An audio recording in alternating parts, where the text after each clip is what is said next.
बिहार चुनाव से ठीक पहले चुनाव आयोग ने अचानक एक ऐसा फरमान जारी किया जो बिहार के गरीबों के लिए वोटबंदी जैसा है।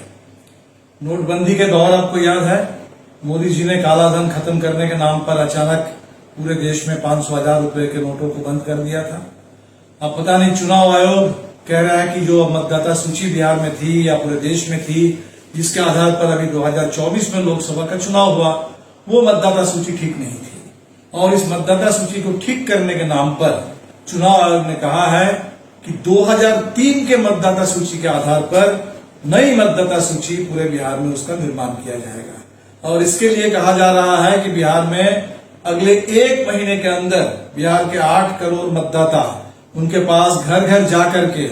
उनसे सबूत मांगा जाएगा कि वो बिहार में पैदा हुए थे, कब पैदा हुए थे, कहां पैदा हुए थे। सिर्फ अपना देने से भी नहीं चलेगा, अपने पिता माता का भी देना पड़ेगा। और अगर आपके पास ये प्रमाण पत्र नहीं है, वो कह रहे हैं कि आपने कब मैट्रिक पास किया, आपके पास जमीन का क्या खतियान है, तो कुल मिलाकर के ऐसे कागज पत्र मांगे जाएंगे जो बिहार के गरीबों के पास बिल्कुल नहीं है।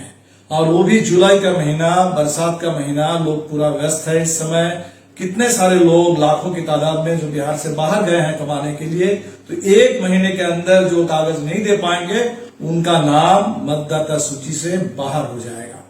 तो बिहार में लोकतंत्र के ऊपर, संविधान के ऊपर ये बहुत बड़ा एक हमला अचानक सरकार ने ठीक चुनाव से पहले कर दिया। हमारे देश में जब संविधान पारित हुआ, उस संविधान में सबसे जो बुनियादी अधिकार देश के हर नागरिक को मिला, वो वोट डालने का अधिकार, इस देश में सरकार को चुनने का अधिकार। दुनिया के बहुत सारे देशों में वर्षों लोगों को लग गए थे इस अधिकार को हासिल करने में। पहले महिलाओं को वोट डालने का अधिकार नहीं होता था, अनपढ़ लोगों को वोट डालने का अधिकार नहीं होता था, कमजोर लोगों को, गरीबों को, भूमिहीनों को वोट डालने का अधिकार नहीं होता था। लेकिन हमारे देश में जब संविधान पारित हुआ, एक मुश्त एकाएक सबको ये अधिकार मिल गया। हालांकि हमें पता है कि अधिकार संविधान में मिलने के बाद भी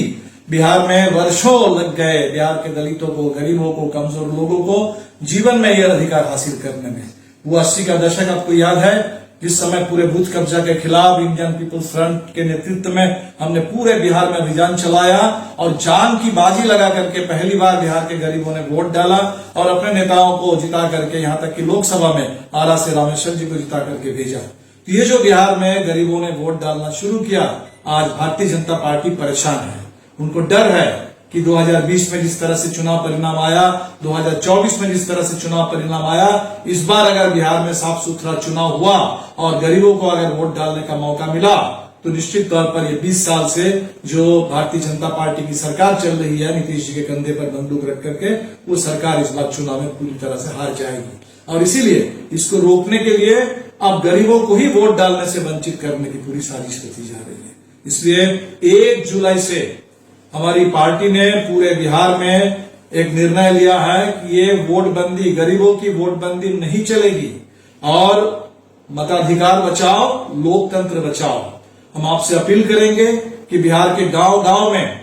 पूरे जनता के बीच में इस अभियान को शुरू कीजिए, क्योंकि अभी लोगों को पता नहीं है कि कितना बड़ा खतरा हमारे सामने है, कितनी बड़ी साजिश है लोकतंत्र के खिलाफ। ये किसी पार्टी की बात नहीं है, ये किसी गठबंधन की बात नहीं है, ये बिहार के आम लोगों के वोट डालने के अधिकार की बात है। ये बाबा साहब अम्बेडकर के द्वारा लिखा गया संविधान, उस संविधान में जो सबसे बुनियादी हक है बिहार और पूरे देश के आम लोगों के लिए, उस हक को छीनने की साजिश है। और इसके लिए बिहार में अपने तमाम साथियों से हम अपील करेंगे कि घर घर जाइए, लोगों के बीच में जाइए, लोगों को इस खतरे से आगाह कीजिए और एक बहुत बड़ा आंदोलन छेड़ दीजिए बिहार के अंदर, ताकि सरकार को पता चले, चुनाव आयोग को पता चले कि बिहार इसे बर्दाश्त बिल्कुल नहीं करेगा। लोकतंत्र के साथ ये मजाक, संविधान के ऊपर इतना बड़ा हमला और गरीबों के ऊपर ये वोटबंदी हरगिज हम लागू नहीं होने देंगे। इसके लिए वोट बचाने के लिए, मताधिकार की रक्षा के लिए, लोकतंत्र की रक्षा के लिए बिहार के तमाम माले के साथियों से और तमाम जागरूक मतदाताओं से